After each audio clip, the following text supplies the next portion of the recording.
이제 이 강의가 이제 여러분과 제가 지난 14주 이상 이렇게 진행해온 이 에스겔서와 다니엘서의 마지막 강의입니다. 마지막 사실 저번 주 금요일이 마지막 강의였는데 그 저번 주 금요일날 감격이 굉장히 컸는데 제 오디오가 녹음이 되지 않는 바람에 갑자기 어마어마한 부담감이 이 새벽 5시에 저에게 찾아왔습니다.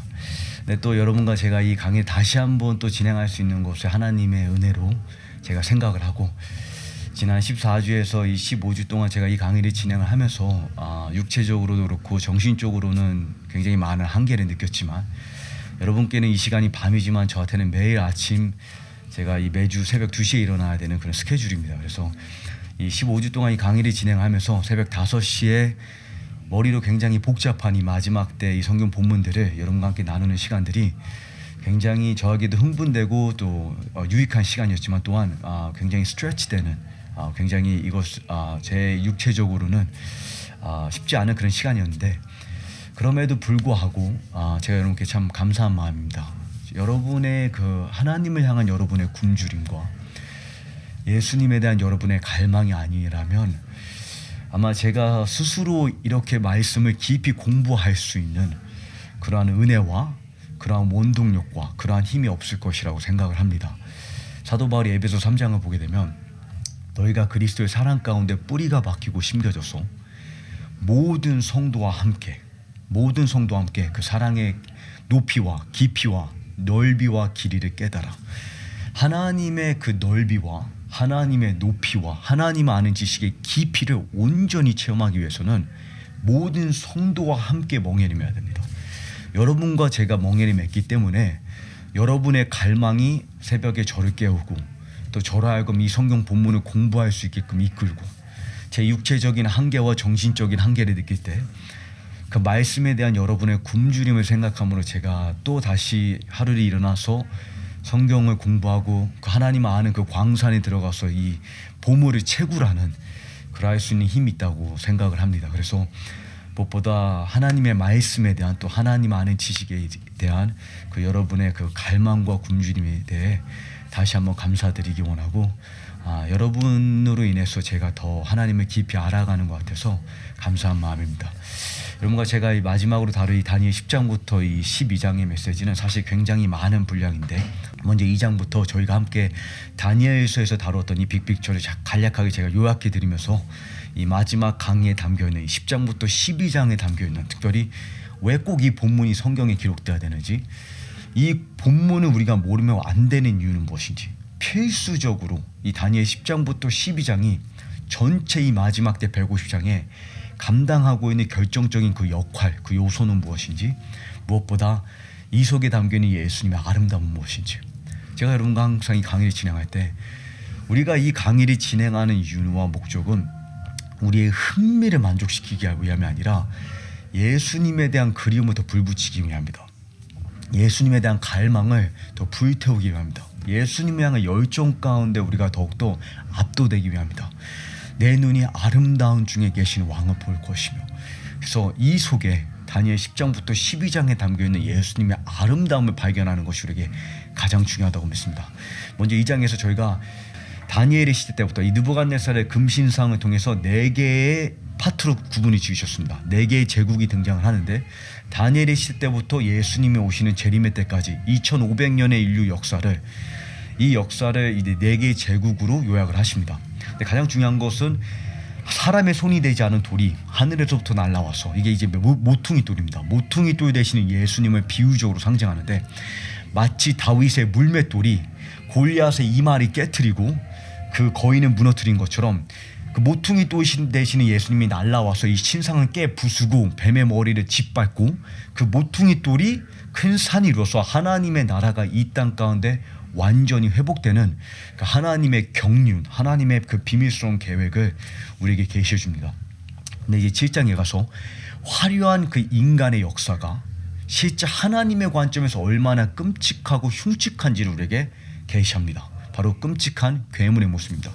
이 네 마리의 몬스터들이 등장하는데 바벨론 제국과 페르시아 제국, 그리스 제국 하면서 이제 마지막 그 적그리스도의 제국까지를 우리에게 소개합니다. 근데 특별히 이 마지막 괴물의 10개의 뿔 중에 작은 뿔이 등장합니다. 적그리스도가 어떠한 교활한 방식으로 세계 무대에 등장할지 그 적그리스도의 인물 2장에서는 제국에 대해서 소개를 했다면 7장에 가서는 더 한 단계 보충 설명해 가면서 그 작은 뿔이라는 한 인물에게 초점을 맞춥니다. 그런데 보좌 위에 자정하시는 옛적부터 계신 시작이시오 끝이 되시는 알파이자 오메가가 되시는 영원전부터 영원까지 어제도 오늘도 영원토록 변함이 없으신 여호와께서 보좌 위에 자정하고 계시니 조금도 흔들리지 않고 요동치지 아니하시며 보좌 위에서 웃고 계시니 내가 내 왕을 시온산 위에 세웠다. 이것이 하나님의 신묘막측한 섭리입니다. 짐승들이 판을 치고 악이 승승장구한 것 같아 보일 때 선지자들이 눈을 들어서 보니 하늘 보좌 위에 여호와께서 여전히 자정하고 계시며 여호와만이 때와 시기를 바꾸시고 여호와 보좌 앞에 책이 펼쳐져 있는데 이미 작은 뿔에 짐승의 마지막 괴물의 최후는 작정되어 있다. 그 짐승의 불가피하고 초라하고 허망한 최후와 멸망은 이미 결정되었다. 이미 성취된 것과 다름없다. 그것이 우리가 봐야 되는 하늘의 관점입니다. 이 세상을 바라볼 때. 그러는 가운데 구름 타고 오시는 인자 되시는 예수님, 예수님의 계시에 있어서 정수, 그리고 예수님의 아는 지식에 있어서 정수, 너는 나를 누구라 하느냐는 그 주님의 질문에 예수님께서 소개하기 원하시는 메시아가 누구일까? 유대인들이 기다리는 그 메시아가 누구인가? 예수 그리스도의 복음이 무엇일까? 그에 대한 답이 바로 다니엘 7장에서 발견됩니다. 구름 타고 오시는 인자에게 모든 영광과 권세와 부와 그 종기가 드려지는 것을 보면서 모든 나라와 민족과 백성이 그에게 속하는 것을 우리가 보게 됩니다. 온 천하를 짐승이 정복하는 것 같아 보이지만 오직 한 또 다른 아담이신 마지막 아담이신 그 인자에게 모든 나라와 민족과 백성이 속해질 것이며 그가 에덴 동산에서 첫 번째 아담이 정복하지 못한 짐승을 다 정복하고 한 마리가 아니라 모든 짐승들이 다 정복하고 이 지구의 에덴 동산을 회복하실 것이다. 그것이 천국 복음입니다. 하나님 나라의 복음. 자, 그 킹덤 복음을 우리에게 보여주면서 8장에서 한 단계 더 보충해서 이 적그리스도에 대해서 더 깊이 계시를 합니다. 무엇보다 8장은 이 적그리스도가 그리스 제국의 영토에서 비롯된다는 것을 맞죠? 염소밭에서 한 큰 뿔이 있고 알렉산더 대왕이 죽고 난 다음에 4개의 뿔이 등장하는데 그 4개의 뿔 가운데에 하나의 작은 뿔이 등장을 합니다. 무슨 말이냐? 그리스 제국이 점령한 영토 가운데 단도직입적으로 말하면 중동 출신이라는 겁니다. 적그리스도는 우리가 소위 오늘날 많이 뭐 네이버 지식이나 유튜브를 보게 되면 뭐 유럽 출신이다, 러시아 사람이다, 미국 사람이다 막 이런 많은 설들이 있습니다. 근데 이거는 다 추론에 불과합니다. 성경이 우리에게 단도직입적으로 가브리엘 천사가 역사 가운데 최초로 등장해서 적그리스도에 대해서 직접 해석하는데 설명해 주는데 그는 그리스 제국이 점령한 시리아 영권, 이 시리아는 오늘날 터키부터 이라크, 이란 뭐 이 지역을 의미합니다. 이제 제가 에스겔 38장을 다룰 때 제 개인적인 견해로는 이 적그리스도가 아마 터키 주변에서 비롯될 것이라고 저는 믿는다고 그렇게 설명을 드렸습니다.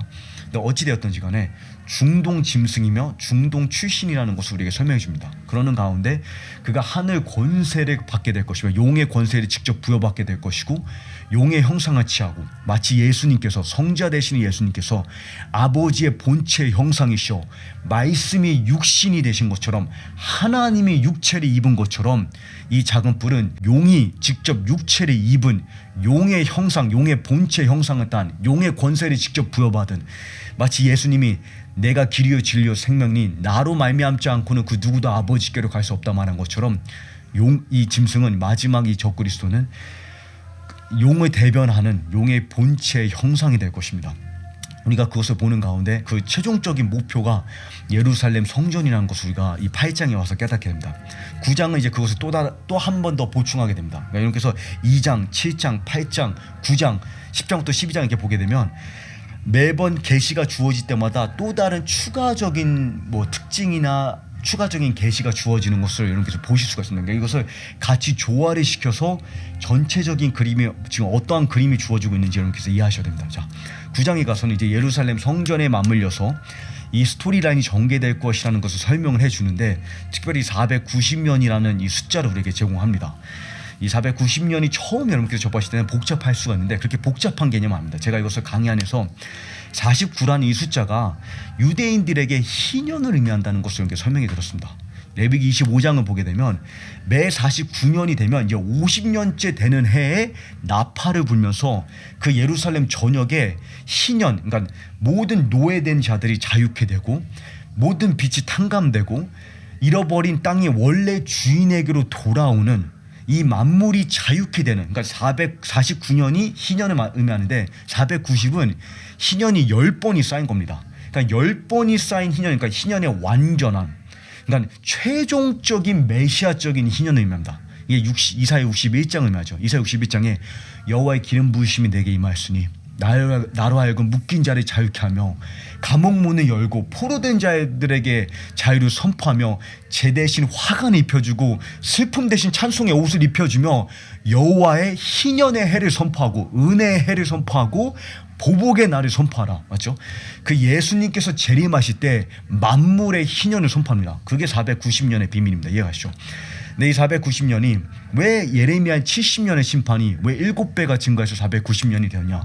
제가 이것을 이제 모세 언약과 연결해 주면서 레위기 26장에 만약에 이 백성이 초기 심판에 불구하고 이 70년을 하나님께서 작정하셨는데 그 70년 끝에 여전히 죄를 회개하지 않으면 하나님께서 그 심판의 그 징계를 7배를 증가하실 것이다.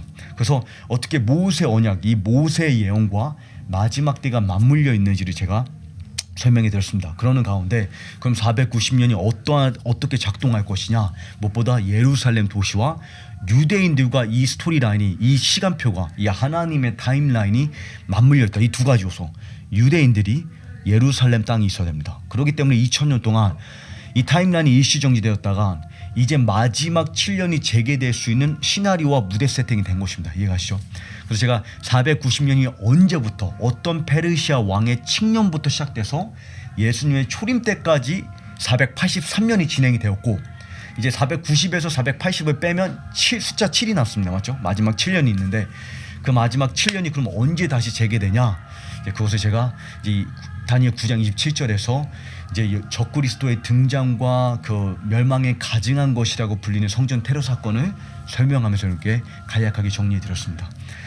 이제 저희가 이제 다니엘 10장부터 이제 12장으로 다시 들어가게 되는데 다니엘 10장부터 이제 12장은 이 7장, 그러니까 2장, 7장, 8장, 9장에서 다루었던 내용을 다시 한번 보충해 주면서 구체적으로 적그리스도에 대한 가장 상세한 계시를 우리에게 줍니다. 구약 전체에서 적그리스도에 대한 계시가 총 4번이 등장을 하는데 이 가장 자세한 내용이 다니엘 11장에서 등장을 합니다. 적그리스도의 군사적인 전략을 우리에게 공개해주고 또한 적그리스도의 종교적인 태도, 적그리스도가 무신론자가 아니라 종교인이라는 것을, 종교가 있다는 것을 우리에게 최초로 유일하게 성경에서 계시해주는 본문입니다. 그러면서 적그리스도의 주된 장애물, 주된 원수가 어떠한 나라가 될 것인지, 그 가운데 적그리스도의 조력자, 주된 앞잡이가 누가 될 것인지, 이런 부분들을 계시하는 가운데 성도들이 대환란을 통과할 것이지만, 그러나 이 환란은 성도들의 멸망과 죽음을 위한 것이 아니라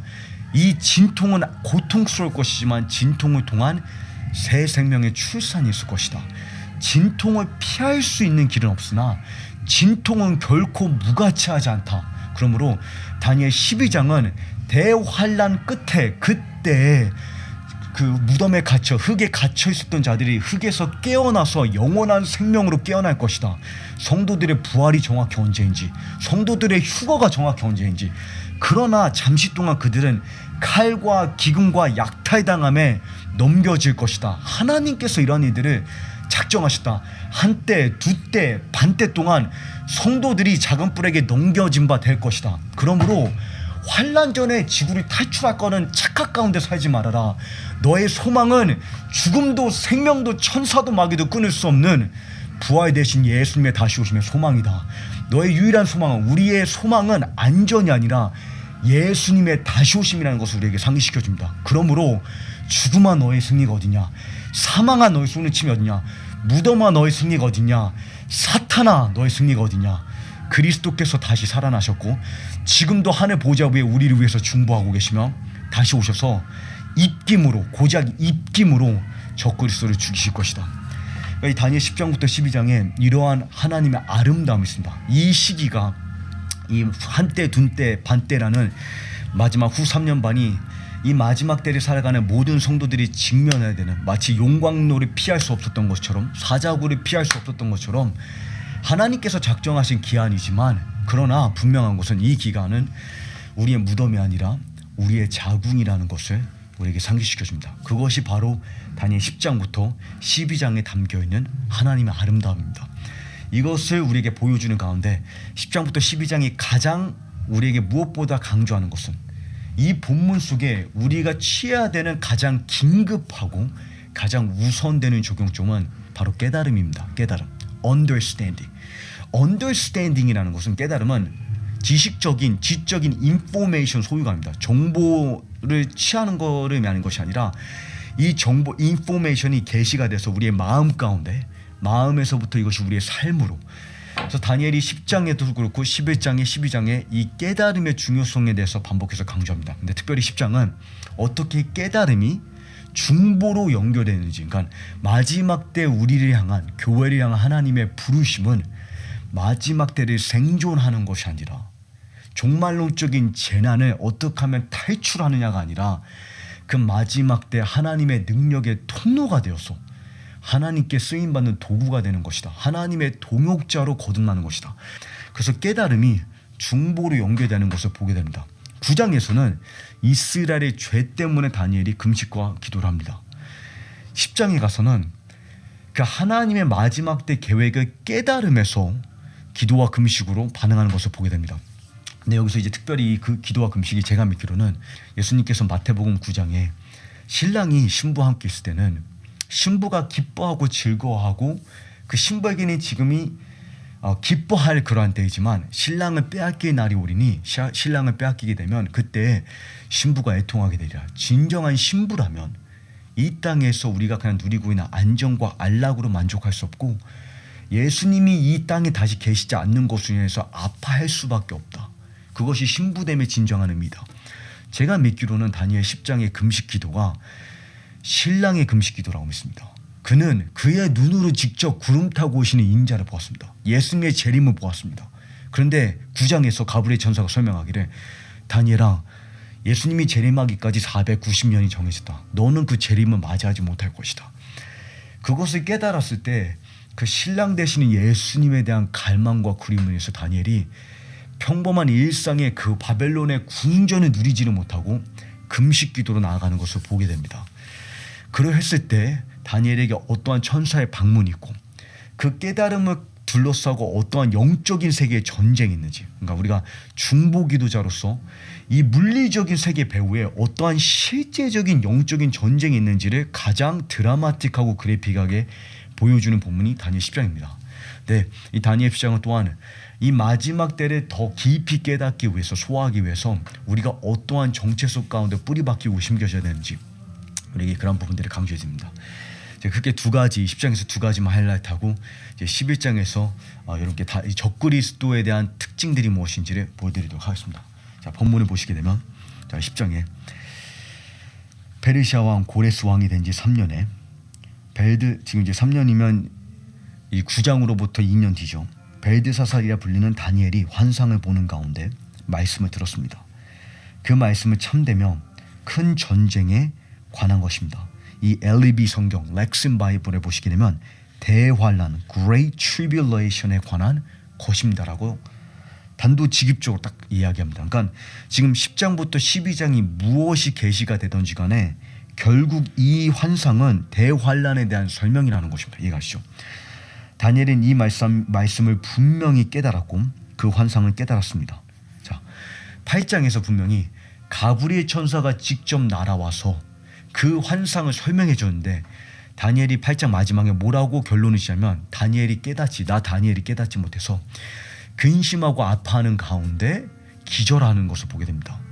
여러분, 하나님의 말씀이 이해가 되지 않아서 근심하는 가운데 여러분이 기절할 지경에까지 이뤘을 때 여러분은 어떠한 선택을 내리시겠습니까?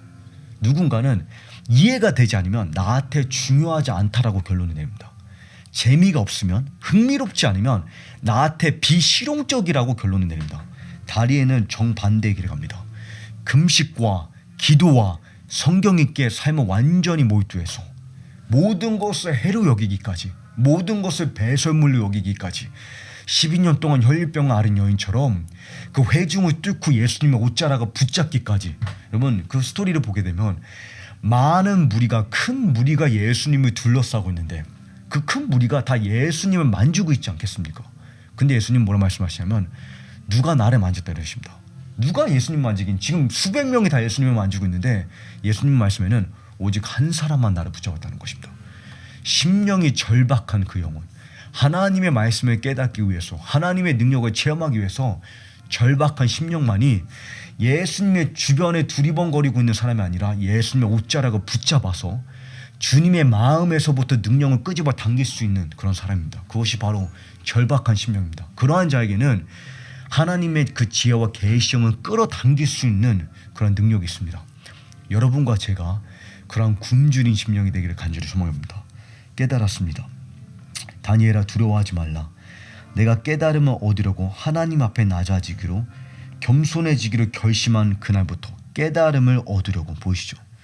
깨달음은 그냥 막연히 주어지지 않습니다. 제가 이 강의를 진행하는 가운데 어떤 분이 이런 말씀을 하시더라고요.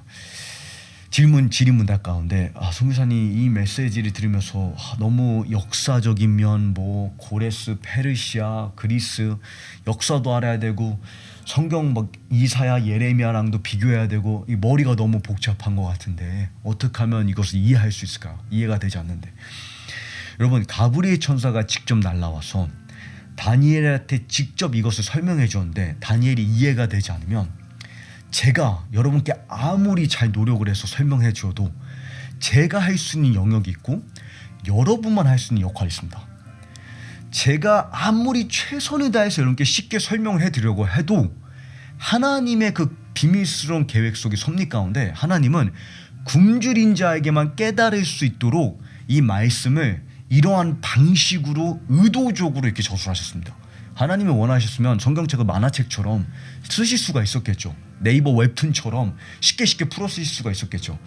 그렇지만 하나님께서 이러한 감추인 보화를 찾듯이 간절히 심령을 원하시기 때문에 너희가 나를 찾되 간절히 찾으면 나를 만나리라. 그래서 제가 여러분께 해드릴 수 있는 최선의 노력이 있지만 여러분만이 해야 되는 역할이 있다는 것을 기억해 주시길 바랍니다. 자, 하나님께서 내 말을 들으셨다. 내 기도 때문에 요한계시록 5장을 제가 다룰 때에도 성도들의 그 금대접에 성도들의 기도의 분량이 차면 역사 가운데 예수님이 인해떼고 두루마리를 펼치기 시작한다. 역사의 운명과 방향을 결정짓는 요소가 여러분과 저의 중보입니다. 그 중보의 능력과 중보의 위험을 우리의 삶 가운데 다시 한번 맛보기를 간절히 소망해 봅니다.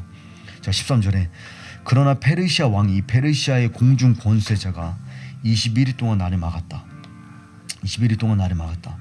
하늘 군대 우두머리인 미가엘이 와서 나를 도왔다.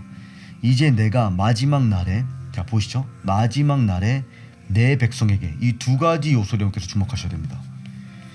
이 환상은 대환란에 관한 것인데 그 대환란은 구체적으로 마지막 날에 일어날 것이고 이 대환란은 구체적으로 유대인들과 맞물려 있다. 예루살렘 도시와 맞물려 있다.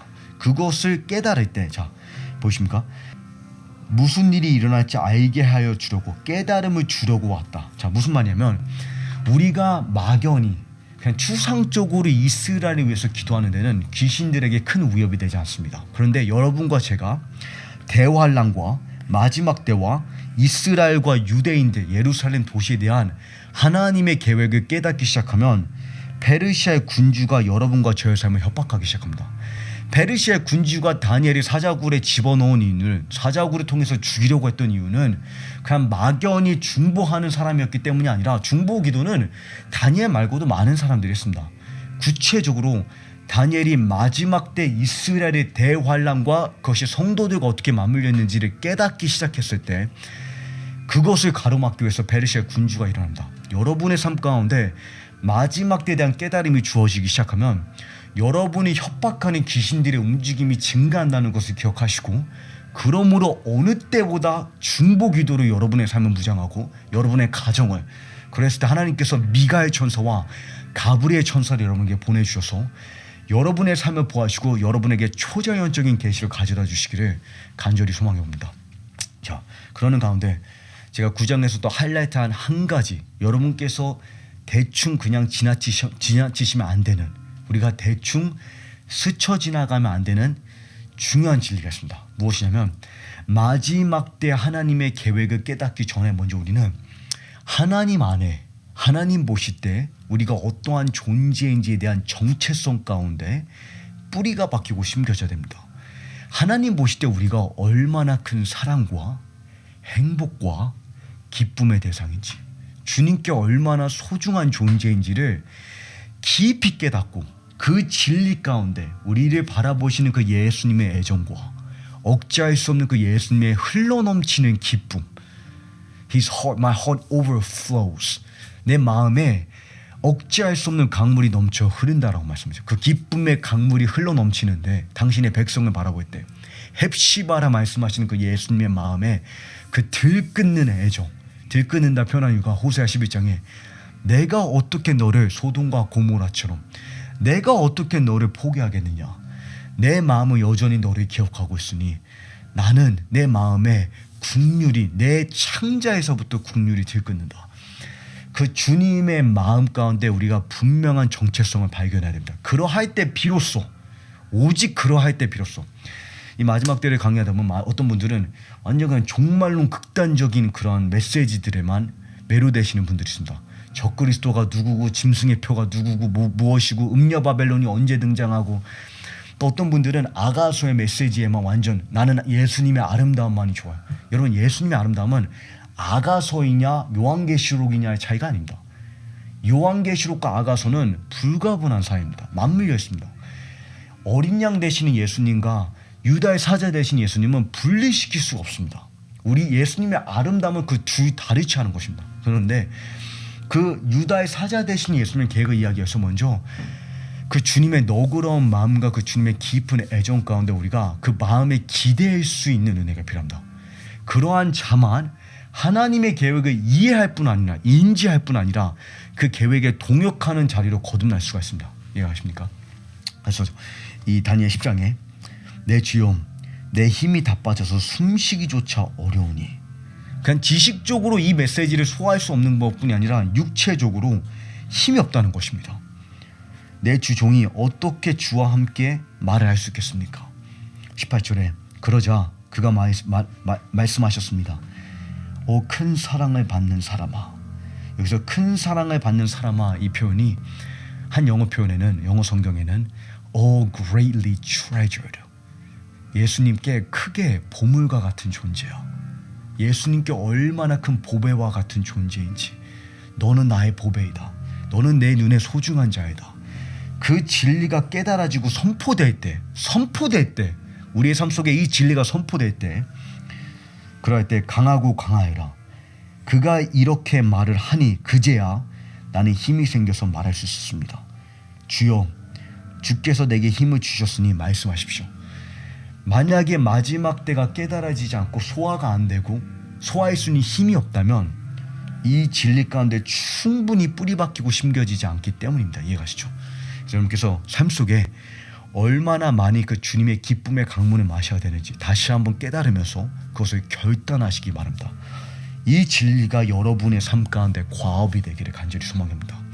아버지가 나를 사랑한 것처럼 그 동일한 강도로 내가 너희를 사랑하였으니 일평생 이 사랑 안에 거하라. 그러할 때 많은 열매를 맺을 것이라. 자, 제가 다니엘 11장을 특별히 이제 21절부터 이제 45절까지를 이제 크게 두 가지로 하이라이트를, 이제 두 가지로 요약을 해드리기만 하는데, 그것이 적그리스도의 군사적인 전략과 종교적인 태도입니다. 근데 먼저 여러분께서 이 다니엘 11장을 개인적으로 읽으실 때 이게 처음에는 복잡하게 보이실 수가 있는데, 여러분 성경 모든 본문이 그렇습니다. 그냥 한 번 대충 읽어서 이해되는 성경 본문은 없습니다. 그러니까 여러분께서 여러 번 읽고 또 다른 번역으로 참조해 보시고 이렇게 공부를 해보셔야 되는데, 묵상을 하실 때 이 다니엘 11장이 5개의 파트, 섹션으로 구분되어 있다는 것을 이해하시면 쉽습니다. 2절에는 간략하게 7장에서도 그랬고 8장에서도 먼저 페르시아와 그리스 제국의 역사를 간략하게 정리하면서 자연스럽게 적그리스도인 계시로 전개하는 것을 우리가 보게 되죠. 맞죠? 그래서 2절에서도 페르시아 역사를 간략하게 한 구절로 요약을 하고 3절에서도 그리스 제국과 알렉산더 대왕에 대해서 언급을 합니다. 그 다음에 4절에서 알렉산더 대왕이 죽고 그 자리에서 4명의 장군이 등장을 하는데 제국이 4개 부분으로 나눠질 것에 대해서 간략하게 설명을 합니다. 그러면서 이제 5절부터 20절까지 시리아 영토와 이 북쪽의 나라와 제국과 남쪽의 제국을 상징하는 이집트가 어떠한 갈등과 전쟁이 수백 년 동안 전개될 것인지를 설명해 갑니다. 자, 그러한 가운데 이제 21절에 이제 21절이 이 예언의 터닝 포인트입니다. 21절에 아무런 예고도 없이 그냥 역사를 설명하는 것 같아 보이는데 자연스럽게 비천하는 왕이라는 한 독재자에게 갑자기 초점을 맞추기 시작합니다. 근데 21절부터 쭉 45절까지 내용을 주의 깊게 살펴보게 되면 이 비천하는 왕이 역사에 등장했던 안티오쿠스 4세, 제가 이제 에피파네스라는 사람에 대해서 소개해드렸죠. 그러니까 쉽게 안티 4세라고 여러분께서 기억하시면 됩니다. 제가 이 이름을 굳이 설명드리는 이유는 여러분께서 주석을 읽으시게 되면 모든 학자들이 지금 이 다니엘 11장 21절부터 내용은 안티 4세 안에 성취되었다 이렇게 주장을 합니다. 그거는 이제 마지막 때에 대해서 안 믿으시는 신학자분들께서 역사 가운데 이것을 그냥 끼워 맞추시는 성경 해석 방식이고 21절부터 45절까지 문맥과 문법과 문자를 철저하게 주목해 보게 되면 제가 8장에서 설명드린 것처럼 안티 4세가 적그리스도의 가장 대표적인 그 모형이 되는 것은 사실이지만 가장 적합한 모형인 것은 사실이지만 실제로 예루살렘 성전에 들어가서 돼지를 제물로 바치고 제우스 신을 섬기는 그 멸망에 가증한 것을 불러왔고 예루살렘 도시에 8만 명의 유대인들을 죽이고 8만 명의 노예들을 끌고 가는 이러한 끔찍한 일들을 행했지만 성경 그 예언 안에 기록되어 있는 내용을 철저하게 관찰해 보게 되면 안티 4세는 예표에 불과하고 그 온전한 성취는 적그리스도에게서 발견할 수 있다는 것을 우리가 깨닫게 됩니다. 근데 이것을 여러분께서 어떻게 이해하시면 되면 그러니까 이런 질문이 드실 수가 있어요. 왜 성경에서 갑자기 아무런 예고도 없이 역사에 관한 거를 이야기하다가 갑자기 왜 마지막대로 이것이 넘어가는 겁니까? 그 마지막대로 넘어간다는 것을 어떻게 알 수 있습니까?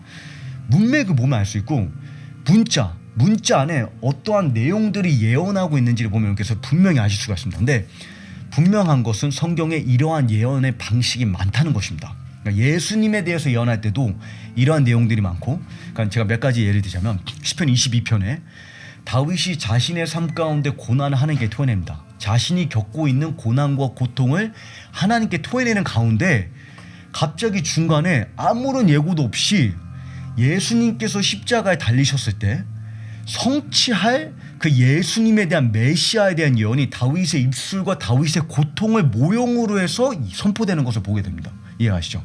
그러니까 이사야 7장과 9장에서도 이사야 7장은 지금 아스 왕의 그 시대 가운데 아수르의 그 위협 속에서 지금 하나님께서 그 동정녀를 통해서 한 아기를 잉태하게 하실 텐데 그 이름이 임마누엘이라 말씀하시면서 그 아기는 영존하신 아버지여 전능하신 하나님이란 그러니까 이사야 시대에 있었던 사건 가운데 하나님의 그 보호하심을 예언하는 가운데 갑자기 느닷없이 아무런 예고도 없이 예수님의 초림에 대해서 메시아에 대해서 예언이 나옵니다. 이것을 이제 적그리스도에 대한 그런 예를 이제 두 가지만 드리게 되면 여러분께서 이사야 14장을 보게 되면 이사야 14장이 바벨론의 최후와 바벨론의 멸망에 관한 예언입니다. 근데 그 본문을 살펴보게 되면 바벨론의 멸망을 예언하고 있는 가운데 바벨론 왕을 선포하면서 갑자기 사탄의 타락과 적그리스도의 최후에 대해서 예언하는 것을 분명하게 볼 수가 있습니다.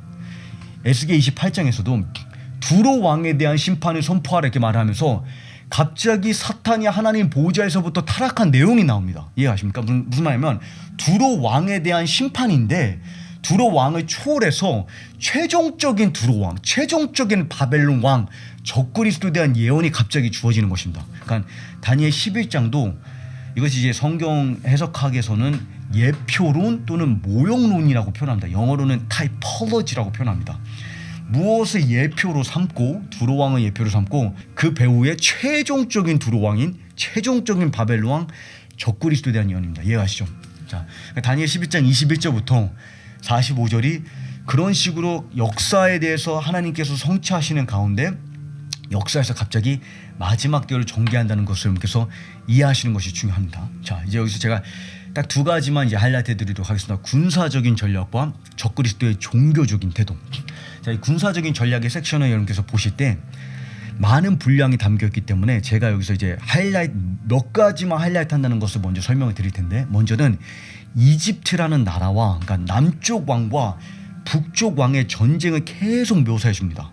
그러니까 적그리스도가 북쪽 왕인데, 이제 저희가 아수르에 대해서도 살필 때 미가서 5장이나 이사야 10장이나 에스겔 38장이나 북쪽 끝에서부터 곡이 올 것이다. 적그리스도가 북쪽 왕으로 성경에서 계속해서 설명되는 것을 제가 이렇게 말씀드렸습니다. 근데 북쪽 왕이 남쪽 왕과 전쟁을 치르는데, 그러니까 이집트와 전쟁을 치릅니다. 이집트가 적그리스도가 세계 패권을 장악하는데 가장 큰 장애물이 된다는 것을 우리가 이해할 수가 있고, 이집트와 이스라엘 가운데 어떠한 긴밀한 동맹이 있을 수 있다는 것을 우리가 예측할 수가 있습니다. 이 상황을 보게 되면. 그래서 이 북쪽 왕이 남쪽을 정복하면 항상 무엇으로 표현이 되냐면 예루살렘과 맺은 거룩한 언약, 그 성전 재건축의 그 평화 조약에 대한 분노를 표출합니다. 그 평화 조약을 자기가 얼마나 증오하는지, 예루살렘을 어떻게 파괴하기 원하는지, 그 예루살렘 보좌에 자기가 어떻게 신으로서 그 신의 위치에 오르기를 원하는지 그것을 표출하는 것을 보게 됩니다. 그러니까 이집트라는 나라를 우리가 주목을 해야 되고, 두 번째는 41절에 가보게 되면 그러니까 암몬과 모압과 에돔이라는 이 세 나라가 그 적그리스도의 손아귀에서 벗어날 것이라고 표현합니다. 근데 이제 암몬과 모압과 에돔이 오늘날의 요르단입니다. 이제 이스라엘이 이렇게 있고 요르단이 바로 옆에 있잖아요. 이스라엘, 웨스트뱅크, 그 다음에 요르단이 있습니다. 이해가시죠? 그러니까 바로 옆 나라가 요르단입니다.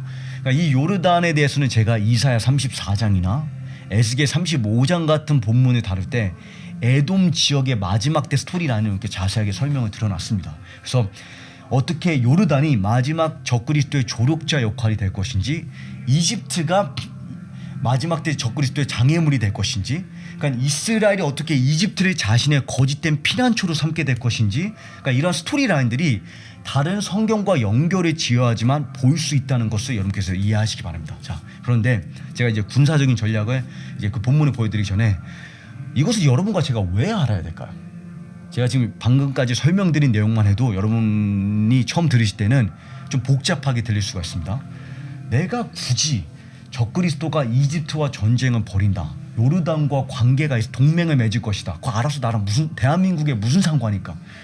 일단은 요르단과 가자와 웨스트뱅크와 하마스와 헤즈볼라의 이 관계가 러시아 영향이 있고, 러시아와 북한과의 긴밀한 동맹 영향이, 그러니까 이게 전 세계에 영향이 있다는 것을 여러분께서 이해하셔야 되고, 무엇보다 중요한 것은 하나님께서 적그리스도의 군사적인 전략을 우리에게 공개해 주시는 이유는 우리의 흥미를 만족시키기 위함이 아니라 우리의 중보 기도를 촉발시키기 위함입니다.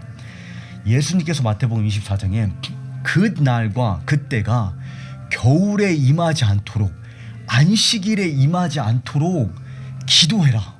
왜 기도하라고 말합니까? 겨울에 임하면 예루살렘을 도망치는 유대인들이 도망치는데 힘드니까, 안식일에 임하면 전통 유대인들은 안식일에 집 밖으로 나올 수가 없기 때문에 다 무자비하게 죽임당할 거기 때문에 안식일이나 겨울에 임하지 않을 수 있도록 대한민국의 증평에 있는 믿음교회야, 마지막 때를 흥미롭게만 공부하지 말고 그 공부가 너의 중보 기도가 되어서 실제 적그리스도의 전략을 방해하고, 마치 모세의 지팡이가 올라갔을 때 이 여호수아 군대가 전쟁을 펼치는 가운데 실제 전쟁에 그 하나님의 영향이, 그 하나님의 기름 부으심이 임했던 것처럼 너의 중보 기도를 통해서 마지막 때 스토리라인에 하나님의 전략을 풀어놓으라는 것입니다. 그래서 요한계시록 8장을 보게 되면 금대접의 성도들의 중보가 올라갈 때 천사가 그 향을 붙잡고 땅에 내어 던지니 지진과 천둥 번개와 하나님의 그 능력이 풀어지는 것을 보게 됩니다. 그러니까 마찬가지로 적그리스도의 군사적인 전략을 하나님께서 미리 2500년 전에 여러분과 저에게 공개하신 이유는 마지막 때 스토리란에 여러분의 그 중보를 통해서 하나님의 전략을 풀어내라는 그 기밀 정보입니다. 이해가 가십니까? 그러니까 하나님께서 그 시크릿 인포메이션을 여러분과 저에게 주신 겁니다. 그것을 이해하시면서 이 본문을 여러분께서 어떤 스토리가 어떠한 상황이 펼쳐지는지를 이해하시기 바랍니다. 자, 먼저 제가 그 종교적인 그 태도에 대해서 제가 설명을 드리고 난 다음에 군사적인 전략에 대해서 제가 설명드리도록 하겠습니다. 이 왕은 자기 뜻대로 행할 것이다. 그는 스스로를 높이고 모든 신보다 자기가 크다고 하며, 지금 데살로니가 후서의 2장에서 사도 바울이 적그리스도에 대해서 묘사할 때 직접적으로 인용하는 본문입니다. 직접적으로 다니엘 11장을 인용합니다. 이해가시죠? 자, 신들의 신에 맞서며 말할 수 없는 말을 할 것이다.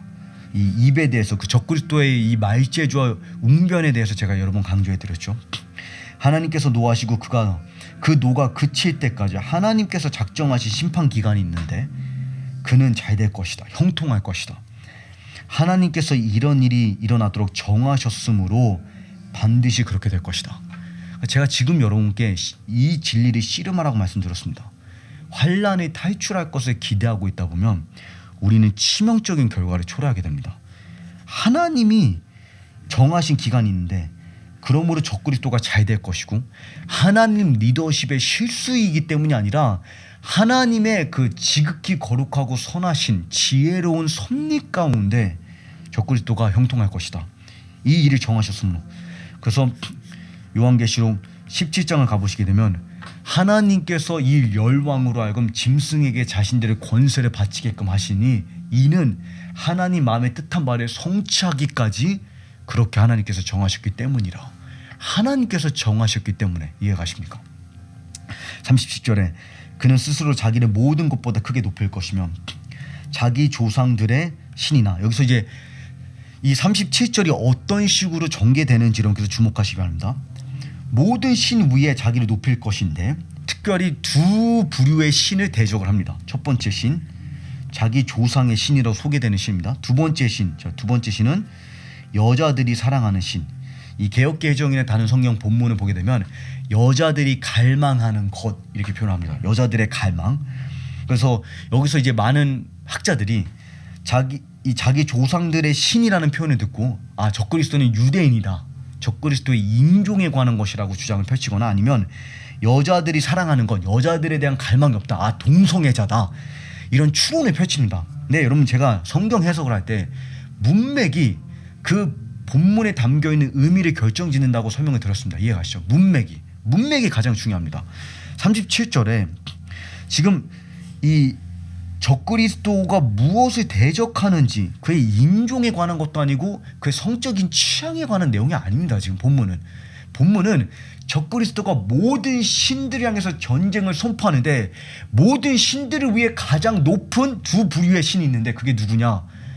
여호와와 그 기름 부으심 받은 자 메시아. 근데 그 메시아를 여자들의 갈망으로 표현하는 이유는, 여자들이 사랑하는 신을 표현한 이유는 여인의 후손으로 처음 성경에 소개되었기 때문입니다. 그렇기 때문에 모든 유대인들은 메시아의 어머니가 되기를, 메시아가 자신의 혈통으로 비롯되기를 간절히 갈망했습니다. 이해가시죠? 그러하기 때문에 시편 2편을 가보게 되면, 여기서 시편 2편을 가보게 되면 세상의 군왕들이, 이 짐승의 군주들이 여호와와 그 기름 부으심 받은 자 메시아를 대적하며, 그러니까 여호와 하나님과 예수님을 대적하고, 구체적으로 여호와 하나님과 예수님을 대적하는 것을 우리가 보게 됩니다. 그 마음에 쓰지 않고 어떤 신도 섬기지 않을 것이며, 그러니까 포인트는 모든 신 위에 가장 큰 신을 대적한다는 것입니다. 8장에서도 모든 왕들 위에 가장 높으신 임금을 대적하여 전쟁을 선포할 것이며. 이해가시죠? 자, 38절에 그 대신에, 자, 여기 이 중요한 포인트입니다. 그는 요새를 지키는 신, 다른 성경 본문에 보게 되면 전쟁의 신을 공경할 것이며. 그래서 요한계시록 13장에서도 짐승에 대한 경배가 용에 대한 경배로 표출되는 것을 보게 됩니다. 짐승에 대한 경배와 용에 대한 경배는 맞물려 있습니다. 나를 아는 것은 내게 오는 자는 아버지께로 가는 것처럼 짐승을 숭배하는 것은 용을 숭배하는 것과 맞물려 있습니다. 그러므로 이 짐승은 요새를 지키는 전쟁의 신을 경배할 것입니다. 자기 조상들이 알지 못하는 신에게 금과 은과 보석과 값비싼 보물을 드리며 섬길 것이다. 그 신의 도움으로 싸워서 가장 큰 산성들을 얻을 것이다. 보시죠. 그래서 제가 7장에서 이제 특별히 제가 믿기로 이 마지막 제국은, 네 번째 제국은 이슬람 칼리프 지하드의 부활이라고 저는 믿는다고 제 견해를 이제 설명을 드렸는데, 그러면서 제가 왜 그 견해를 갖고 있는지 시편 83편 같은 본문을 보게 되면 오늘날 유대인들을 절멸하고자 하는, 예루살렘을 완전히 폐허로 만들고자 하는 그 반유대주의의 영을 전 세계에 확산하고 있고 전 세계에 선동하고 있는 영이 누구냐? 이슬람 영입니다. 워싱턴 DC가 되었던, 런던이 되었던, 프랑스 파리가 되었던, 러시아가 되었던 전 세계로 하여금 유대인 절멸 정책에 동조하고자 하게끔 그 운동을 펼치고 있는 영이 이슬람 영입니다. 자, 그 이슬람 영이고 또 특별히 마지막 때 예루살렘을 둘러싼 모든 나라들이 지금 이슬람 짐승에게 정복당해 있기 때문에 제가 믿기로 마지막 때 부활하게 될 그 짐승은 이슬람 지하드 칼리프라고 제가 설명을 드렸습니다. 만약에 그것이 사실이라고 한다면 우리는 38절에 이 마지막 때 등장하게 될 이 이슬람의 이 독재자가, 이 메시아가 신을 숭배한다는 것을 우리가 알 수 있죠. 알라를. 그 알라가 이제 용으로 될 것인데, 근데 여기 보게 되면 21절부터 이 마지막 독재자가 어떠한 교활한 방식으로 등장을 하게 되지? 그런데 그 이전의 조상들이 해보지도 못한, 상상도 못한 일을, 그런 끔찍한 신성 모독을 그가 벌일 것이다, 이렇게 표현합니다. 이것이 무슨 내용인지, 어떻게 우리가 이해할 수 있는지 제가 좀 이게 설명을 드리도록 하겠습니다. 자, 그 뒤리 21절로 제가 돌아간 겁니다. 다시 이제 군사적인 전략에 관한 부분들이 이제 제가 설명드리도록 하겠습니다. 그 뒤리 이을 사람이 낮고 천한 사람으로 와서, 자, 이게 굉장히 중요한 포인트입니다. 7장에서는 이것이 작은 뿔로 묘사가 됐죠. 이해가시죠? 그러니까 작게 시작한다는 것입니다. 마치 만왕의 왕으로, 만주의 주로 모든 나라와 민족과 백성을 취하실 하나님께서 베들레헴 마국간에, 그리고 그 마국간 구유에 갓난 아이의 모습으로 동정녀 마리아에게 잉태되어서 갓난 아기로 이 땅에 오게 될 거란 거는 아무도 상상하지 못한 것처럼 적그리스도도 세계 천하를 정복할 그 이 악마적인 왕이 이런 비천하고 경멸의 대상으로 등장할 거라고는 아무도 예상치 못할 것입니다. 그러하기 때문에 마지막 때 이스라엘이 왜 적그리스도와 평화 조약을 맺냐?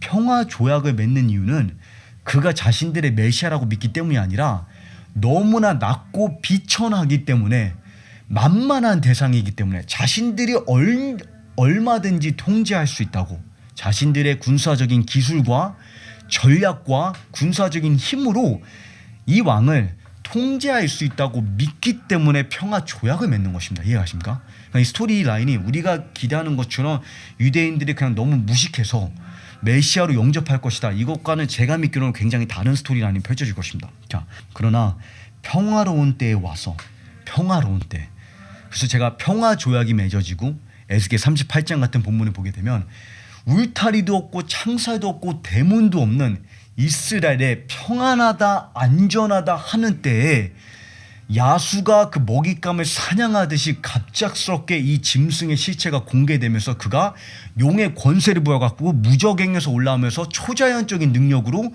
예루살렘을 유대인들이 핍박하기 시작합니다. 그래서 에스겔 38장을 넘겨서 나중에 다시 공부해 보시게 되면 성벽도 없는 땅을 공격할 것이며 울타리도 없고 창살도 없고 대문도 없고 안심하며 평화롭게 살고 있는, 2023년도 하마스와의 전쟁을 펼치고 있는 이스라엘이 울타리도 없고 창살도 없고 대문도 없는 이 성벽을 제거해버리는, 가자지구와 웨스트뱅크의 성벽을 제거하는 일이 일어날 것이라는 게 상상이 안 가죠. 이해하시죠? 그러니까 얼마나 군사적인 승리를 거두게 되면 이러한 안정과 평안과 안심 가운데 무방비 상태에 놓이게 되는지, 그러할 때 갑작스럽게 그가 이 예루살렘을 약탈하려고 침략할 것입니다. 그래서 평화로운 때에 꾀를 써서 그 나라를 차지할 것이다. 엄청난 군대가, 그래서 요한계시록 17장을 보게 되면 열왕이 자신의 군대를 이 짐승에게 바치게 됩니다. 넘치는 물같이 휩쓸고 가면 그 군대와 동맹한 왕, 여기서 동맹한 왕이 저는 평화 조약을 체결한 유대인 지도자라고 믿습니다. 자, 그 동맹한 리더도 이 원어를 보게 되면 리더라는 뜻입니다. 리더. 그도 모두 그에게 죽임당하고 깨질 것이다. 23절에 조약을 맺은 후에 그가 속임수를 쓰며 적은 수의 백성을 거느리고 와서, 그러니까 천한 사람으로 와서 처음에는 적은 수로 오지만 그 적은 수에서 갑작스럽게 엄청난 군대를 소유하게 된다는 것이죠. 그리고 천천히 올라와서 점점 강해질 것이다. 이 과정이 있다는 것을 주목하시기 바랍니다. 그는 평화로운 때 가장 부유했던 지방에 쳐들어가서, 이 부유한 지방이 제가 믿기로는 이스라엘을 의미한다고 믿습니다. 보게 되면 이 에스겔 38장에도 그 적그리스도가 침공할 때, 예루살렘을 침공할 때 은과 금을 가져가고 가축과 물건을 빼앗고 많은 전리품을 약탈하기 위해서, 그러니까 이 많은 부귀영화를 취하기 위해서 공격하는 것을 보게 되는데, 그 부유한 지방을 쳐들어와서 그 조상들이나 자기 조상들이나 조상들조차 조상의 조상들조차 상상조차 하지 못했던 일을 행할 것이다. 그 일이 무엇입니까? 지성소에 들어가서 왜 자신의 조상들도 상상하지 못한 일이냐? 모하메드도, 이슬람을 창시한 모하메드도 자신을 선지자라고 지칭했지 자신을 알라와 동등한 존재로 지칭하지 않았습니다. 나는 신이다라고 지칭하지 않았습니다. 이해가십니까? 그렇기 때문에 적그리스도가 데살로니가 후서 2장에 그는 신이나 경배의 대상이라고 일컬어지는 모든 것을 대적하고 자신을 높이는데, 구체적으로 하나님 성전 지성소에 앉아 자신을 여호와 위에 하나님이라고, 신이라고 주장할 것입니다. 보이시죠? 그러니까 성경이 성경과 어떻게 연결되는지, 선지자들이 사도들에게 어떻게 해석되고 있는지, 여러분께서 함께 성경을 조화시키기를 바랍니다. 자, 그는 힘으로 빼앗은 물건과 재산을 사람들에게 나눠줄 것이고 속임수를 써서 산성을 차지할 것이지만, 자 24절에 그는 다스리는 기간이 오래되지 않을 것이다. 그러니까 초반부터 서론부터 천사가 짐승이 천하를 정복하는 것 같아 보일 것이지만 엄청난 군대를 가지고 넘치는 홍수와 쓰나미처럼 예루살렘을 약탈하고 폐허로 만들 것이지만, 한 가지 이 진리를 명심해야 되는데, 이미 하나님 보좌 앞에 책이 펼쳐져 있으며 그 짐승의 통치는 아주 짧게 제한되어 있다. 화려하게 들판에 핀 꽃이 하루 만에 시들어버리는 것처럼 여호와께서 입김을 부시면 태풍 가운데 그 꽃님이 날아가는 것처럼 초라한 최후를 맞이하게 될 것이다. 불과해봐야 고작 3년 반에 불과하다. 그러니 사람을 두려워하지 말아라. 짐승을 두려워하지 말아라. 오직 여호와 하나님만을 경외하라. 이해가십니까? 자, 11장 25절부터 30절에 그는 힘을 떨치고 큰 군대를 거느리고 남쪽 왕을 칠 것이다. 자, 이제 이집트를 먼저 치게 됩니다. 이집트와 이 적그리스도 간에 이 군사적인 갈등이 있는데, 나중 가서 결국에는 이집트를 정복하고 리비아랑 에디오피아까지 적그리스도가 차지하게 되는 것을 우리가 보게 됩니다. 다니엘 11장 43절에 보게 되면 이집트도 그의 손에 넘어갈 것이고 리디아와 에디오피아도 그의 뒤를 따를 것이다. 자, 근데 오랜 시간 동안 이집트가 계속해서 그 적그리스도를 대적하고 대항할 것입니다. 자, 그 이유는 제가 믿기로는 역사를 보게 될 때 지금 현재 이스라엘이 사우디아라비아랑 이집트와 이 아브라함 조약이라는 것을 체결하고 있죠. 맞지? 이게 이집트와 이 요르단과 사우디아와 이 UAE와 그 이스라엘 간의 평화 조약을 맺고 있습니다. 그것을 보게 되면 제 생각에는 이집트의 이 통치자가, 그 이집트가 적그리스도의 이 정책에 처음부터 동조하지 않을 것이라고 생각을 합니다. 그 이스라엘과 연맹을 맺게 될 것인데, 이것이 이스라엘에게는 거짓된 피난처가 될 것입니다. 거짓된 피난처라고 말을 하는 이유는, 이 상황은 이스라엘이 직면한 이 대환란은 하나님의 징계의 섭리이기 때문에 하나님께서 이 군사적인 위기를 허락하신 이유는 회개로 그들이 이끌기 위함이지, 근데 모든 나라가 그러하듯이 국가적인 위기를 맞이하게 되면, 군사적인 위기를 맞이하게 되면 우리의 가장 빠른 해결책은 외교 정책입니다. 강대국과 동맹을 맺어서, 미국과 동맹을 맺어서 미군의 군함을, 지중해를 끌고 와서 그 다른 나라들의 공격을 가로막는 것입니다. 그러했을 때 하나님께서 어떻게 결국 남쪽 왕이 북쪽 왕에게 정복당하게끔 허락하실 것인지, 그리고 제 강의하는 연결에서 나중에 보시게 되면 에스겔서에 하나님께서 이집트를 심판하시고 났을 때 그 결과가 무엇이냐? 이스라엘은 더 이상 이집트를 신뢰하지 아니할 것이고 자신의 구원 대신 여호와만을 신뢰하게 될 것이다. 자신의 남편 되시는 하나님만을 의지하게 될 것이고 하나님만이 힘이시오, 하나님만이 피난처시오, 하나님만이 반석이시오, 하나님만이 구원의 뿌리 되심을 고백하고 히스기야 왕처럼 여호와께 회개하는 것만이 그들의 해결책이 될 것입니다. 이해가십니까? 그러한 회개로 유인하기 위해서 하나님께서 결국 남쪽 왕을 북쪽 왕의 손에 넘기실 것입니다. 자, 이것을 보게 되는데, 자, 여기 그 이사야 19장 보게 되면 내가 이집트를 잔혹한 군주의 손에 넘겨줄 것이며 난폭한 왕이 그들을 다스리게 할 것이다. 근데 그 날에 하나님께서 이집트를 심판하시면 그 심판의 결과가 무엇인지 주목하시기 바랍니다. 이집트 땅에 있는 5성읍들은 히브리 말을 하면서 만군의 여호와께 맹세할 것이다.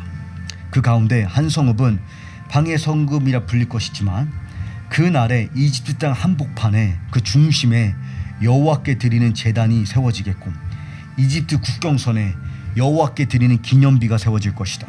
그들이 압제를 받을 때 여호와께 부르시면 그분이 그들에게 구원자를 보내서 그들을 구해내실 것이다. 여호와께서 이집트를 치신다. 그러나 치시고는 그들을 고쳐주실 것이다.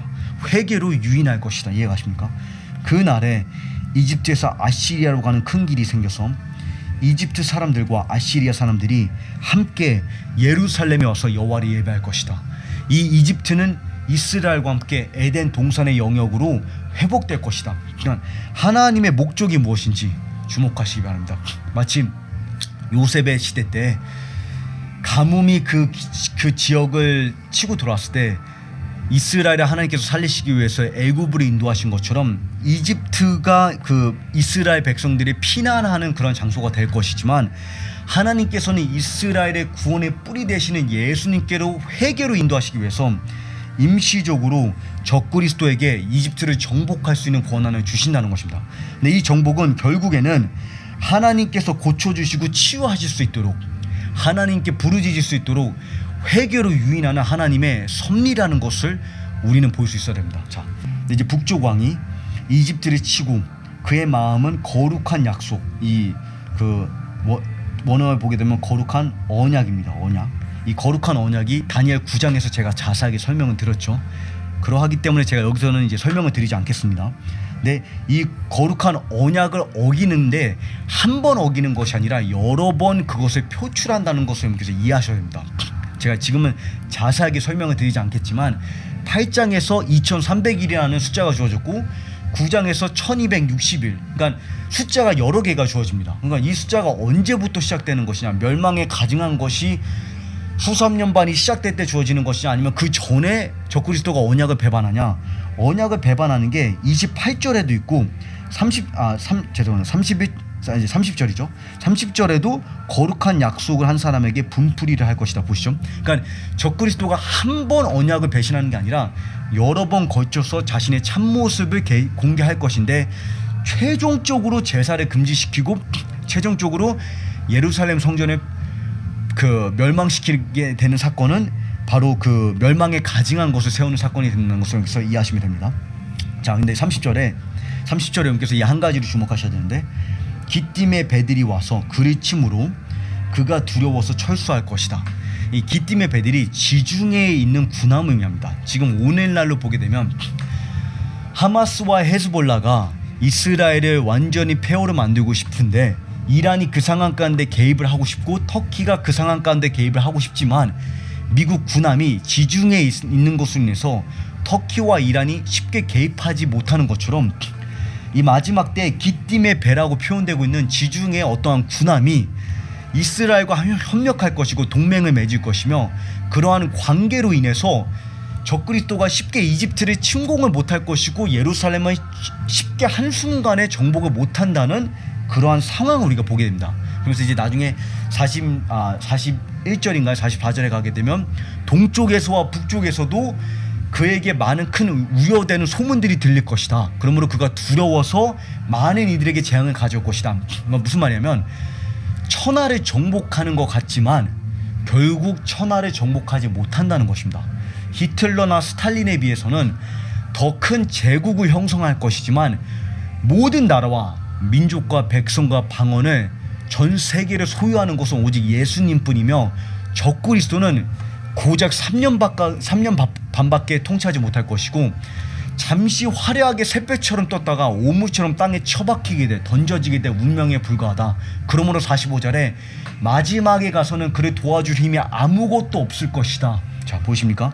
그래서 우리가 적그리스도가 천하를 정복하는 것처럼 악이 승승장구할 것 같을 때 30절과 같은 본문을 기억해야 됩니다. 그 기띔의 배들 같은 그 적그리스도를 대항하는 나라들이 있을 것이며 특별히 동쪽 하나님 한국 땅이 이 아시아권에 적그리스도의 제국을 대항할 수 있는 통찰력과 지혜와 기름 부으심이 우리나라의 정치인들에게 비즈니스맨들에게 그러니까 사업가들에게 다음 세대에게 그러한 이 계시가 풀어져서 하나님의 전략이 풀어져서 우리가 악을 대항하는 그런 나라로 설 수 있도록 축복하여 주십시오. 그래서 기도하시는 그 기도 제목이 되기를 간절히 소망해 봅니다. 이해하십니까? 자, 그러면서 31절을 여러분께서 읽어보시게 되면 성전을 그 적그리스도의 군대가 성전을 파괴하고 날마다 드리는 제사를 못 드리게 할 것이며 하나님이 미워하는 물건을 멸망을 가져오는 그 가증한 것을 성전에 세워서 멸망을 불러일으킬 것이다. 자, 보이십니까? 자, 마지막 때가 되면 북쪽 왕이 또 영광스러운 땅에 들어갈 것인데 많은 나라를 쓰러뜨리겠지만 에돔과 모압과 암몬이 그의 손을 피할 것이다.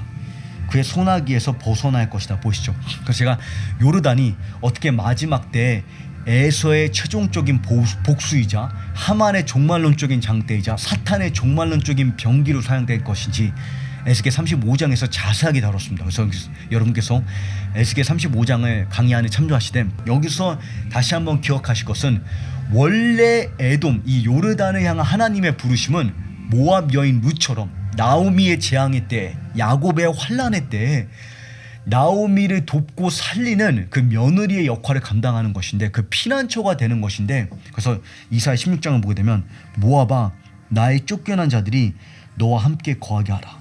너는 그들을 위해서 숨을 곳이 되어주고 노력하는 자 적그리스도의 얼굴을 피하게 하라.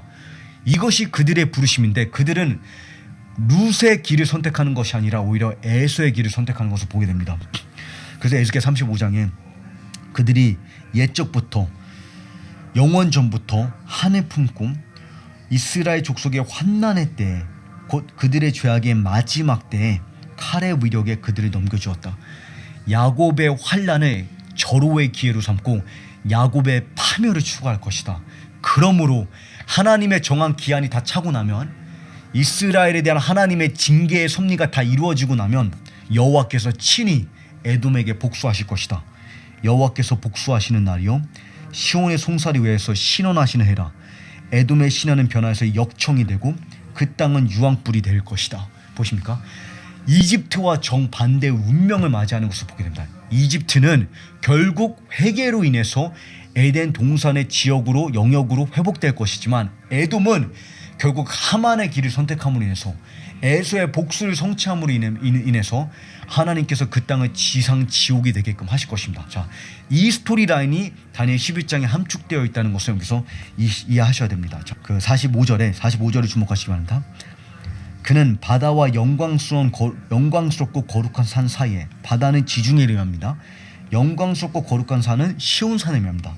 이 사이에 자신의 왕식 장막을 펼칠 것이다. 자, 무슨 말이냐면 예루살렘을 자신의 수도로 삼고 싶지만 마지막까지 예루살렘을 점령하지 못한다는 것입니다. 스가랴 14장을 보게 돼도 성의 절반이 포로로 끌려갈 것이지만 절반은 성 안에 남아서 마지막까지 적그리스도를 대항하는 것을 보게 됩니다. 어떻게 이 짐승이 전 세계의 가장 강력한 군대를 소유하였고 거짓 선지자를 통해서 기적과 이사를 행하는데도 불구하고 이 조그마한 땅덩어리인 예루살렘을 왜 점령하지 못하냐? 그 답을 우리가 요한계시록 11장에 가서 발견하게 됩니다. 자, 요한계시록 11장을 보게 되면 하나님께서 두 증인을 세우실 텐데 모세와 엘리야의 기름 부으심을 가진 두 선지자가 예루살렘에 배치되어서 1260일 적그리스도가 통치하는 그 기간 동안 예루살렘을 보호하면서 적그리스도의 진격을 막을 것입니다. 내가 두 증인에게 권세를 줄 텐데 그들이 굵은 배의 옷을 입고 1260일 동안 예언할 것이다. 누구든지 그들을 해치려고 하면 그 입에서 불이 나와서 그 원수들이 집어삼킬 것이며 엘리사를 붙잡으려고 했던 50명의 군인들에게 내가 진정 하나님의 사람이면 하늘에서 불이 나와서 너희를 소멸할 것이다. 그럴 때 불이 나와서 그들이 소멸한 것 같은 그 엘리야와 모세의 기름 부심이 이 두 지정인에게 풀어질 것입니다. 이들은 하늘을 닫을 권세를 가지고 있고 예언하는 날 동안에 비가 내리지 않게 할 것이다. 그들은 물을 피가 되게 하며 언제든지 원하는 때에 온갖 재앙, 갖가지 재앙으로 땅을 칠 권세를 가지고 있다. 이해가십니까? 그러니까 하나님께서 예루살렘을 보호할 이 두 증인과 미가엘과 가브리엘 천사를 배치하실 것이기 때문에 적그리스도가 천하를 정복하는 것과 같은 용의 권세를 가질 것이지만 마지막까지 예루살렘을 정복하지 못하고 결국 지중해와 거룩한 산 사이에 자신의 장막을 펼칠 수밖에 없다는 것을 우리가 보게 됩니다. 자, 그런 가운데 이제 12장에 가서 이러한 중요한 질문이 던져집니다. 언제까지겠나이까? 성도들이 이러한 이 악이 세상 가운데 판을 치는 것을 보게 됐대. 사탄이 세상 가운데 그 죄가 세상 가운데 물드는 것을 보게 될 때 우리 안에 이러한 탄식이 저절로 터져나옵니다. 하나님, 언제까지 악이, 언제까지 죄가, 언제까지 사탄이 우리 가정을, 우리 공동체를, 우리 나라와 다음 세대를 치게끔 허락하시겠습니까? 요한계시록 6장을 보게 되면 순교자들의 탄식이 이것입니다. 하나님, 언제까지 우리의 피를 갚아주시지 않겠습니까? 그 질문에 대한 구체적인 답을 제공합니다. 근데 이 다니엘 12장은 여기서 주목하셔야 되는 게 제자들이 예수님의 그 심판에 대한 예언을 듣고 이 예루살렘 성전의 돌 위에 하나도 남겨지지 아니할 것이다라는 그 예언을 들었을 때 제자들이 이렇게 질문합니다. 언제 그러한 일들이 있겠으며 주의 다시 오심과 이 시대의 종말이 언제 있겠나이까? 그 질문도 다니엘 12장을 직접적으로 인용하고 있습니다. 그리고 예수님께서 그 질문에 뭐라고 답변하시냐면 멸망에 가증한 것이 선 것을 보거든 유대 땅을 도망치라. 그때는 이전에도 앞으로도 없을 대환란이 주어질 것이지만 하나님께서 택함 받은 자들을 위해서 그 기간을 정해 놓으셨다. 그 답변, 예수님의 답변도 다니엘 12장을 직접적으로 인용하고 있습니다. 그것이 두 천사의 질의문답입니다. 6절과 7절에 그 가운데 한 사람이 강물 위에 고운 베옷을 입고 다른 사람에게 말했습니다. 이 놀라운 일들이 언제 이루어지겠습니까? 한때, 두때, 반때가 지나서 하나님의 백성의 힘이 다 깨질 때까지 그렇게 되면 이 모든 일이 끝날 것이다. 성도들의 힘이 다 깨질 때까지. 여러분, 우리는 이 본문의 앞에 이 말씀 가운데 분명히 앞으로 이스라엘의 군사적인 전략이 실패할 것이라는 것을 기억하고 있어야 됩니다.